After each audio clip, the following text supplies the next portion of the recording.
Hey guys, Seedoeatreview here, inside the Howling Owl with Yasmin. Hey. Say hello to the fine folks. Hi everyone, how you doing? So Yasmin was the very first person to respond, I think, to my Support Local Artists initiative. She's been the hardest person to catch as well. Lots of sleeping issues, I hear. Yeah, roadworks is a real issue in Eastwood, and the Department of Transport never got back to me, so I'm on to you guys. There you go. I love your hair. It is thank absolutely you. fantastic. You're a woman of many different hair colours. I am. I've Thank you watched for your noticing. Instagram feed. Some people call it stalking. I call it research. And I consider it appreciation, Okay. so I I really like love to that. research you on. Thank you very much. Look, it's so happy. We're inside the Howling Owl, guys. So this is where Yeah. Yasmin is playing. Tell them the dates before we get into the meat of the sandwich. Yeah, so I'm here March 9th to 13th, and then I'm at Rhino Room March 16th to 20th. And I'm reading backwards on a poster I in know. front of me. 9th to the 13th at 6 p.m. at the Howling Owl. And then 9:30 from the 16th to the 20th of March at the Rhino Room.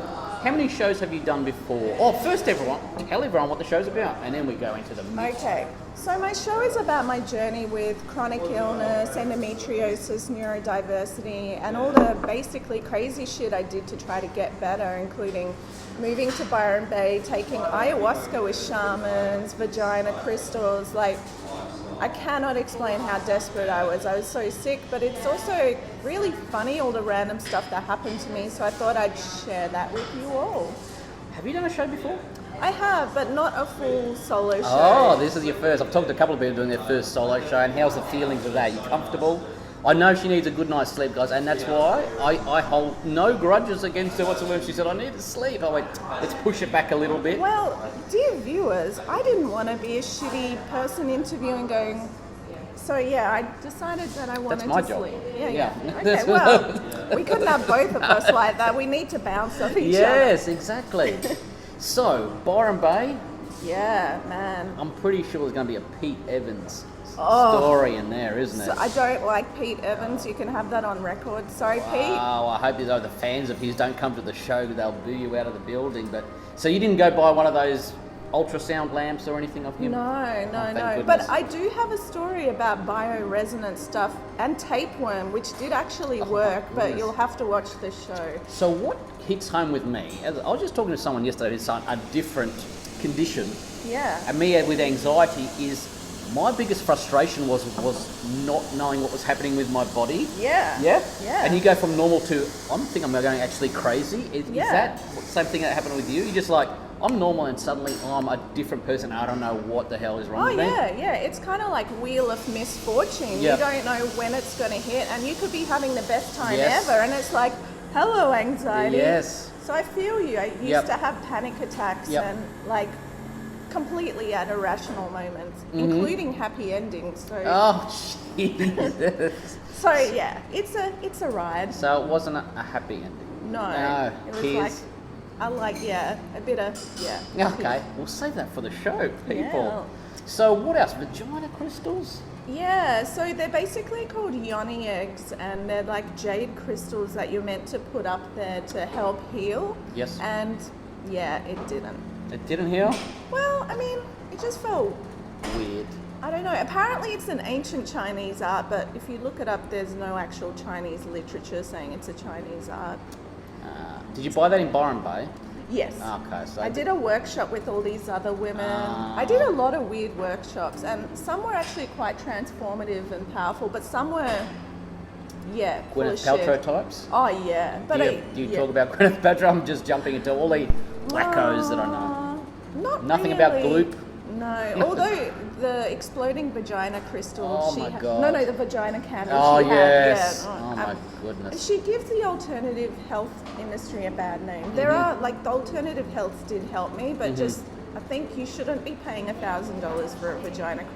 So candle. my interest in Byron Bay, is there a lot of Instagrammers up there? A lot of beige clothing? Oh yeah, a lot of linen. Okay. A lot of hemp, a lot of natural Yeah, fabrics. a lot of natural fabrics. A lot of trust fund babies. I think so. And Sorry. from what I've just read an article on it, so I was like, oh my God, all they do is wear beige clothing, dress their kids up in beige. Apologies to all those people who don't do that. There are some variations, but there's like different subcultures in Byron. There's like the Sydney, Melbourne. Did you stand out with your hair like that? Because your hair wouldn't be permissible there, would it, or not? Oh no, there are some colourful hair, but not that much. Oh, okay. Everyone's more for the balayage blonde surfer chick look, so... And what colour do you call that? Because there's about 3 different types of pink, purple... Hubba Bubba Surprise. I don't know. Bubba. Oh, that's the good old days. Yeah. What forces you to change your hair up all the time? Just feeling different, feeling better about yourself?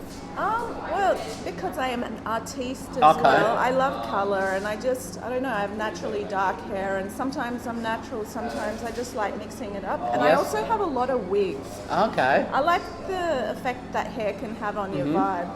How'd you go during COVID? What happened? Did you have shows booked? Did you... Yeah, well, go for I it. was in Los Angeles studying at Groundlings I and saw that picture. Yeah, at other amazing improv and sketch schools, and I was going to be doing stand-up and working on a TV show, but... Which one? I can't say, but it's a huge sci-fi franchise. I was going to say 2.5 Men. No. Oh, yeah. I don't know if I'm their demographic. No, that is awesome, man. So it was, bittersweet. Sci-fi. She was going to be a Mandalorian. Let's just say that. Let's just say that it wasn't. The Mandalorian's Yasemin is performing at the Howling Owl. You get your crowd then, won't you? Yeah. Well, I love sci-fi. Yep. You know, people don't often assume a pink-haired chick is into sci-fi, but... No, because you're like that sort of punk chick. So they sort of... Do you play video games as well? I used to, but they're too addictive. Just like me, I just can't. The Keanu one, I'm down to play. Really? But That's the one that doesn't work though. I know, but anything for Keanu. Yeah, there you go. That's our motto here. Anything with Keanu. I can just watch those movies. What's those recent ones that he's just done? Oh my God, it's on Fox. How could I go blank? All I do is watch him over and over again. They killed his dog. Don't ever kill a dog. That's just... I can't hate John Wick. John Wick. Oh my goodness. It's just one of those things like, oh, it's on. I better watch it. You know what I mean? So, back to the show. We're jumping in. You were in Los Angeles. It hit.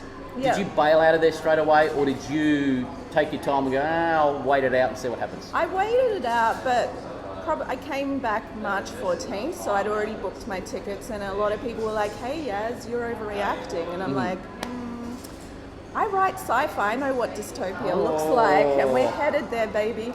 You went in Trump's America as well, so you know was what a dystopian... How do you feel there as an Aussie walking around America?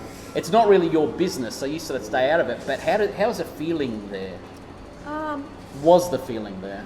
Well, America is the land of opportunity, but it is also the land of privilege. But I did feel like there was more opportunity for me there, but I feel like everyone I was chatting to was really struggling. People had 3 jobs. Yep. And low wage, man. Yeah, and I felt like they were 2 stages away from systematic collapse. Yeah. Like everyone's barely struggling and Yeah. can't get healthcare. There's homeless people everywhere. It's LA. breaking. So I see the Hollywood Walk of Fame, and I see it, and I'm thinking it's going to be this big, beautiful thing. No. It is a dump. It is an absolute dump, and you're just going, geez, it looks so much better on TV. But so did you get some learnings in? Yeah, you totally, did. Okay, totally. cool. And how were your parents with you being over there when COVID hit? Were they saying get on the phone, come back straight away? Yeah, they were ringing up, and I was like, I was a bit stubborn as well because I was like, I've never been to Los Angeles. Yep. I don't have ample cash to throw around, and because I haven't always been the wellest, I've been the illest. Yes. I was really looking forward to it, but of course I chose a pandemic to go there and try to change. Well, I suppose one of the symptoms, you didn't get COVID then, did you? Yeah, no. Look at that. That's a positive. You can find a positive in all those symptoms. I did have a weird chest infection, but I feel like that was the bushfires. Oh, really? Jeez. So how long from when you were sick to when you realised what the problem was that gap? Wow, like 15 years, I reckon. I tell you what, I talked to my psychologist about anxiety, and I was like, I just got it like a couple of years ago, mixed medications, blah, blah, blah, and it really got it. And I talked to the psychologist, he's like, I think I had it when I was 12, and I was like, like your mind blows, doesn't it? And you just learned to live with it. Yeah. And that's what you did as well? And how are your parents with that sickness? Well, the thing is, a lot of people thought I was making it up. Yep. Yes. It was psychosomatic. A lot of A lot of doctors were telling me to get over it, and I got to say there is a lot of stuff in my show about medical gaslighting where people are telling you you're crazy. So when I had my endometriosis surgery and there was cysts and there was all sorts of stuff, I was like, wasn't faking it. And the anxiety is actually closely related to the endo and the ADHD, and I only got the ADHD diagnosis 2 years ago. All right. Because it presents differently in women, and when you're seeming as an overachiever, they don't think you have it. It's like, but you don't know how much I'm like, it's like a duck, how much I'm trying to make shit happen. Yeah. Simple But things. you powered on, you persevered, you've got a show out of it as well. Yeah. Isn't that awesome? So what's happening after this then? You going to Melbourne or? Well, I was going to be doing Melbourne Comedy Fest, but I haven't officially registered yet because I have a weird feeling it might not happen. Okay. But also because I'm on the last week of the Fringe, it's just too close to the Melbourne Comedy Festival. So I'm going to do Midsummer Festival. Okay. Whereabouts is that? In Melbourne, it's sort of a LGBTIQA plus festival. And they gave me a grant as well. Oh, awesome. That's what I saw this show was as well. Yeah, I was going to ask when the Midsummer show, what season it was, to try to get a cheap laugh, but I took the high road. Thank you. I respect that. And I got a giggle. My wife always says, "She's trying to make people laugh on camera." I said, "Oh no." Thank you very much for your time. We're up to 11 minutes. I could talk to Yasemin all day. I try to keep these up to 10 to try to not spoil everything in the show. I hope I didn't spoil too much. No, there's so much there, and there's just a lot of stories, and For guys and girls. 100%. And also, like as you were saying, you have anxiety, Yes. and even if you don't have illness or anxiety, we're all going through struggles. We're all trying our best, and this is about how to turn adversity into alchemy, which is quite apt in 2021. I love all this because I love to know how other people deal with what I've sort of dealt with. And although we might not have the same illnesses, we have parallels with it. And I go, 100%. this is how you dealt with this. And it's just comforting to talk to someone about it and hear what other people have gone through and go, oh, cool, I'm not in this alone. Yeah, and Yasmin's not in alone, especially if it gets a sold out crowd as well. Look at that, I'm just tied in. yeah, and like it's great that you're talking about it, I'm talking about it, because back in the old days when I was younger, you couldn't talk about it. People would just be like, harden the F up, or Yes. you see a psychologist, that's weird. Yes, and that's why I wasn't sure how your parents would approach it, because they're going, I'm not sure how that's going to play. Like in our day, we just toughed it out. They are hard as nails, they were like, Yeah. My parents were fully supportive as well, but they found it hard to understand very at the start. yeah. And I can understand that because they're in Melbourne and I'm talking on the phone, bawling my eyes out, and they're like, no, but everything's good. You're like, no, but it's not. Yeah. On paper, it's like that, but ask my brain and my nervous system. Damn that brain. At 2 o'clock in the morning, don't you just curse that brain of yours? Yes. Anyway, I won't spoil any more of the show.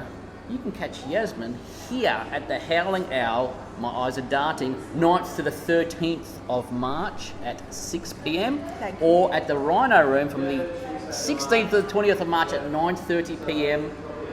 Come down, support local artists, guys. Thank you very much, Yasemin. Thank you. I Cheers. appreciate it.